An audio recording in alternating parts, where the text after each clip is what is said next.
There was nothing of interest beyond some bloody debris.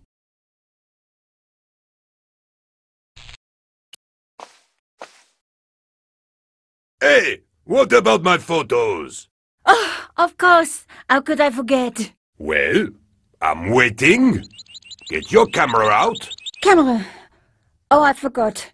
It broke. Alors, they should never send a woman to do a man's job. Well, this woman had fooled him easily enough, and found the evidence the police had missed.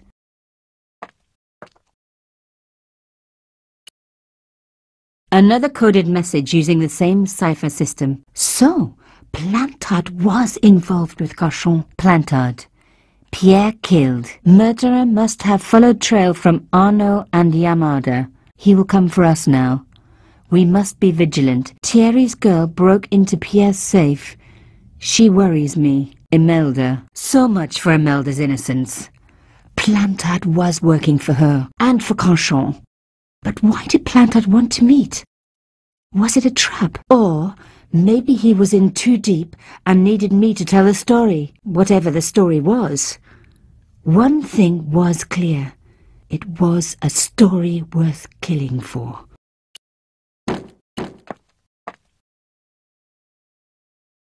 The strange metal artifact I found in Plantard's pouch had pointed back to the quayside.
Plantard's key fitted the lock, so he must have used this place too.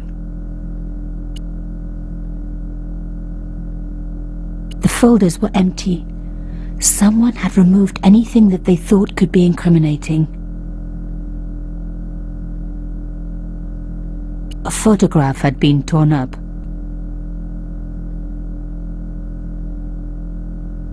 If I could just arrange the pieces.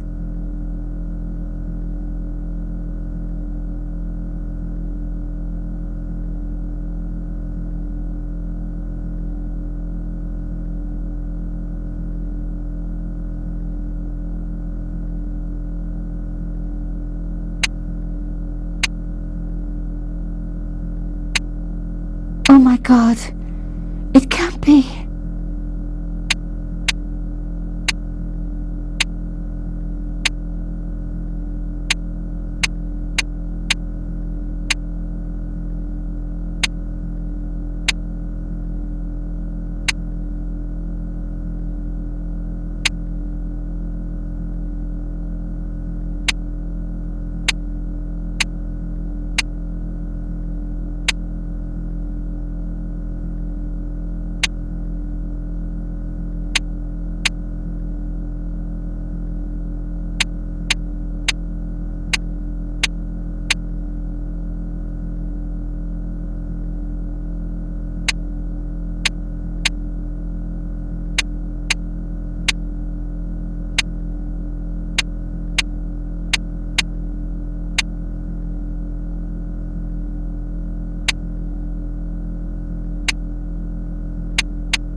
There was no doubt about it. It was a picture of my father. Papa! Oh, God. After what I'd gone through, I thought I could face anything. But not this. My father, the one person in the whole world who I truly admired, standing with Crachon while those murderers carried on with their evil work. My father, grinning at the camera. I couldn't believe it.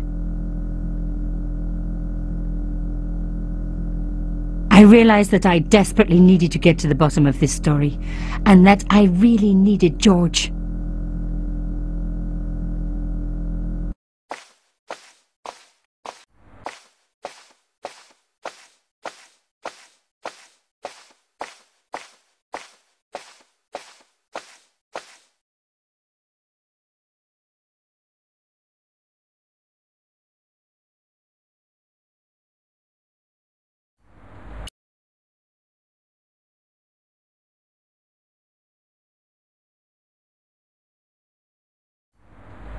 The woman was doing something with a pair of needles that couldn't be described as knitting.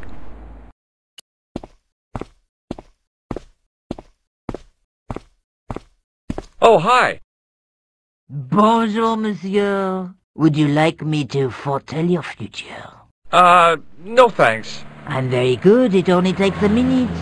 Thanks all the same, but I'm not superstitious. Besides, if it only takes a minute, that's not much of a future to look forward to. See you later. That's right, monsieur. Oh, hi. Hello, my handsome friend. What can you tell me about this material? It's a very expensive piece of cloth, monsieur. What can you tell me about this tissue? Nothing. Do you recognize this nose? No, monsieur. What do you make of this tool? Is it something a dentist would use? No, it's for raising manhole covers. Formidable. I've changed my mind. Will you tell my fortune? You're going on a long journey. My, oh my. What a surprise. Can you tell me anything I don't already know? How does this fortune-telling routine work? If I knew that, I wouldn't be selling flowers for a living. Haven't you ever wondered why you were blessed with the gift? Well, it's a bit like satellite television, I suppose.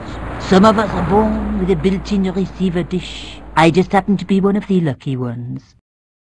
Can you really foretell the future? Only time will tell, monsieur. The strange thing is, I can't seem to see myself in the future. Other people, I have no problem. But when I try to see what might happen to me, nothing. That must be scary. Maybe. I figure it's a kind of natural safety mechanism. Either that, or I don't have a future. Are the flowers for sale? Oui, monsieur. Okay. I'll take a bunch of those white ones. I wouldn't do that if I was you. No? They are lilies, monsieur. Some people associate them with death. Yikes. Well, thanks for telling me. What other flowers do you have? Dahlias? What do they signify? Insecurity? I don't want to give her the wrong idea about me. What about the tall yellow ones? Those are iris, the flame of passion. And the little yellow ones? Sensuality. Well, they're no use to me. I want to make an impression, not jump down her throat. Do you know a young woman called Nicole Collard? Yes, I do. She lives upstairs from me in the apartment block across the street. The door isn't locked, but you'll need to give it a gentle nudge. It sticks, you see, because of the damp. The landlord said he'd fix it before winter sets in. He's been saying that for 3 years. How long has Mademoiselle Collard lived here? A few months. She's in for a shock when the cold weather comes. Drafty windows, insufficient heating. It's a struggle to keep warm. The only reason I stay is because the rent is cheap. Your young lady, she deserves better. I thought Mademoiselle Collard was a successful photographer. Not as successful as she makes out for all her fine clothes. Oh, I've heard her crying herself to sleep at night. That's awful. Now don't you let on that I've told you. She's proud, that one. Too proud, if you ask me. Have you seen anyone out here watching Mademoiselle Collard's apartment? Yes, I have. A strange man. Tall and thin as a broomstick. He kept his face hidden, but I saw his eyes peering from evil little slits. How was he dressed? A long brown raincoat with an hat. Or like Humphrey Bogart? Yes, but he didn't have Bogart's charisma. Besides, this guy looked like he needed a toilet. You never saw Bogart clenching his buttocks like that. Is there anything else you can tell me about Mademoiselle Collard? No, monsieur. See you later. That's right, monsieur, you will.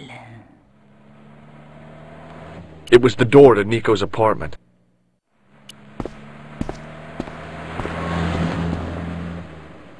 Remembering the flower seller's advice, I pushed the door gently just above the lock. Hi. Bonjour. I'm glad you could make it, monsieur. Please, call me George. Fine. I'm Nicole. Take a seat, George.